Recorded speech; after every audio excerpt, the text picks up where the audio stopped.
उम्र कम है बातें ज्यादा बोलते हो, उम्र कम है बातें ज्यादा बोलते हो, अपनी जुबान से ज्यादा अपनी धागा खोलते हो। तुम्हें पता नहीं है कि अभी किस क्लास में पढ़ रहे हो और बिना मतलब के राष्ट्रपति के भाषण बोलते हो। क्या बात तो अभी हम बजवाएंगे, गाना भी कल रिलीज होगा, अभी तो हम गा दिए। लेकिन हाँ, गाना कौन सा गाना हम बता रहे हैं कि कोरा में सट के उलट के पलट के अकेले बड़ा दहिया दूर हो।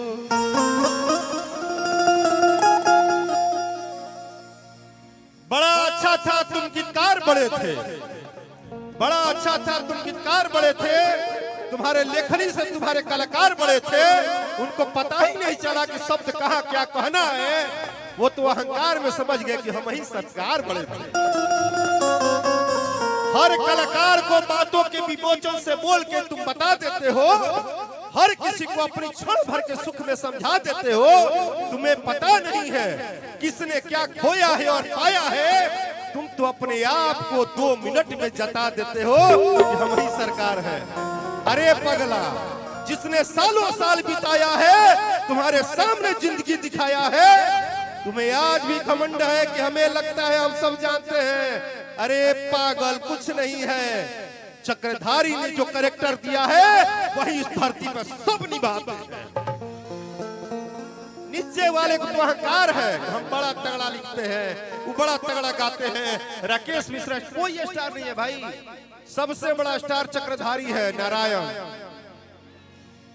उम्र कम है बातें ज्यादा बोलते हो, उम्र कम है बातें ज्यादा बोलते हो, अपनी जुबान से ज्यादा अपनी धागा खोलते हो। तुम्हें पता नहीं है कि अभी किस क्लास में पढ़ रहे हो और बिना मतलब के राष्ट्रपति के भाषण बोलते हो।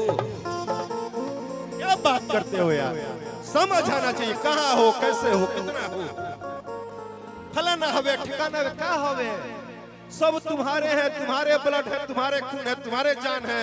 इनके शरीर में आत्मा में मेरा आत्मा बसता है। ये मेरा भाई है, वो मेरा बाबू है, वो मेरा भाई है। कहाँ किसको बेइज्जत करने चले हो, सब तुम्हारे हैं। तुम पागल हो, अहंकार में डूब गए हो। एक दिन अपने आप को निकालोगे तब पता चलेगा कि दुनिया कहाँ है। चुप रहो, रंगबाज क्यों हो जाए। रंगबाज तो रिकॉर्डिंग होगा क्या जी, रंगबाज रिकॉर्डिंग होगा कि कोरा में सट के उलट के पलट के। एक और बात जान लो, एक और बात बता रहे मन से भैया, जब से शादी किया हूँ एक बात हमेशा ध्यान रखता हूँ, किसी कलाकार को इतना ज्यादा कुछ भी नहीं करता हूँ जिससे कि ये लगे परिवार को कि हम कलाकारी में भी अपमानित हो रहे हैं। ऐसा नहीं कर सकते। अपना अपना दायरा है, मेरे परिवार का मेरा दायरा है। अगर आपको अच्छा लगे तो ताली बजा दीजिए। लव यू भाई, मेरे अपना अपना दायरा है। हाँ तो भौजाई के लागी तो लगे हैं इंजेक्शन देवे, डॉक्टरे होई। हाँ तो उनकर हम उनकर कंपाउंडर होई। नहीं, गोलू उनका छोटा सा प्यारा देवर है, वो बोल सकता है, तुम्हारा आदेश नहीं है। हाँ कि टूटता बदन पोरे पोर। अच्छा जानता रहो, हमारा सब करे आवेला, जितना सब है कर लेनो। लेकिन हमको भाई लोग मैसेज पे लिखता है फेसबुक पे कि भैया आप नहीं ज्यादा बोलते हैं। हम जानते हैं क्या बोलते हैं भाई, सेंसिबिलिटी की परमानेंटली नहीं होती है और परमानेंटली की सेंसिबिलिटी नहीं होती है। सस्पेंस इन द केस और suspense on the sensor. Sensor लगना जरूरी है जीवन में। देखिए आज जो बिहार में हुआ है, एक कहावत है, बड़ा बोलता नहीं है कोई खोलता नहीं है।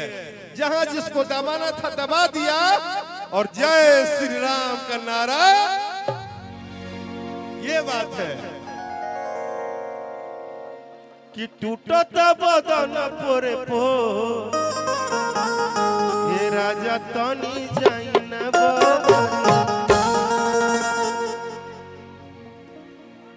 कि कोर। आप बहुत गोलू जी के पुराने कलाकार हैं। इतना अच्छा अच्छा इनके साथ लोग हैं ना, पढ़े लिखे लोग, कि इनको बहुत बड़ा कलाकार बना दिया।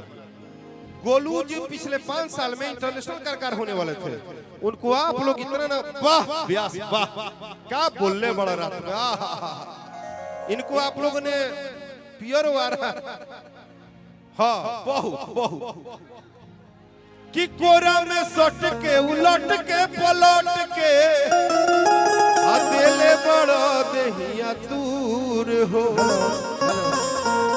कि बिजली के तार में भतारे छुरैला मन मन कैला मजबूर हो। आपको भैया जान के ताजुब होगा, आपने बोला कि विधायक जी का फरमाइश है। इस मंच पे जो लड़का खड़ा है, सुनिए भैया, आप लोग भी अपने जीवन में सीख लीजिए, नौजवान है। इस मंच पे जो राकेश मिश्रा खड़ा है उसके बारे में एक बात जान लीजिए, पहला कलाकार है जिसके कलाकारी जीवन में 19 साल में कोई भैया नहीं, कोई चाचा नहीं, कोई भतीजा नहीं, कोई माई नहीं, कोई बाबू नहीं, कोई गोतिया दियाद नहीं, कोई हित नाता नहीं, एक आदमी ने उंगली नहीं पकड़ा और आज भी आपके सामने छाती लहरा के खड़ा हो गया अपने दम पे, अपने कंधे के दम पे। कोई व्यक्ति नहीं, कुछ भी नहीं। इसलिए कहता हूं कि अपनी काबिलियत अपने हिसाब से समझिए। दुनिया बनाता थोड़े है, दुनिया तो कि लागत कमर बड़ी जो ये राजा तनी जाई ना बाहर। तुम भी नहीं ना उसके हो? अच्छा तुम ठीक हो, फ्रेश है, फ्रेश है, हाँ फ्रेश है। आ जाओ आ जाओ आ जाओ, इसको ही बुलाते हैं। आओ, कहाँ है वो कहाँ गई? चली गई? अच्छा तो टूटता बदन पर पोर राजा तनी जाई ना बहरिया। अरे टूटता बदन पर पोर राजा तनी जाई ना बहरिया।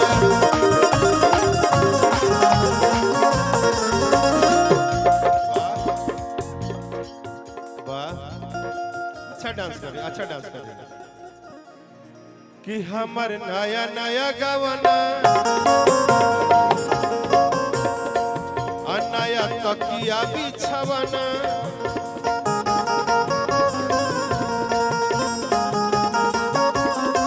भाई क्या कर रहे हो दोस्त? अगर शादी नहीं हुई होती ना तो हम मंच पर लेट जाते। अब बहुत अच्छा कर रहे हो कि हमर नया नया गवना नया तकिया शादी भइल बा तो का भइल? चुप रहो। शादी भइल बा तो मंच पर का करे आइल बा? चुप रहो। धरा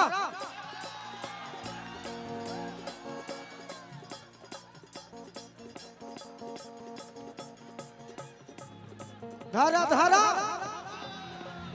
कि हमर नया नया गवना नया तकिया बिछवना नया चोली के खोली तू बनवल खेलवना।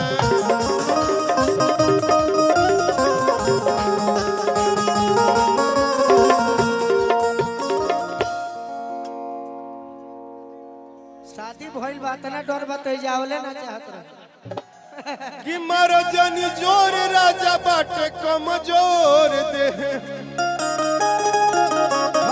भर पेट खा हर की गिरे लगी अखिया से लो। भैया एक में धा ले तो हाला हो जाए। तू धा के तो देखा, तू कह के देखा, मह के देखा दी। हेलो हाँ डॉक्टर, हाँ गोलू से बात करो। हाँ तो धा सबे करी। गोलू से बात करो, गोलू तुम्हारा देवर है, बात करो। हो गया बात भाभी, ये धरा तारे उनका के छोड़ा, गोलू के धरा।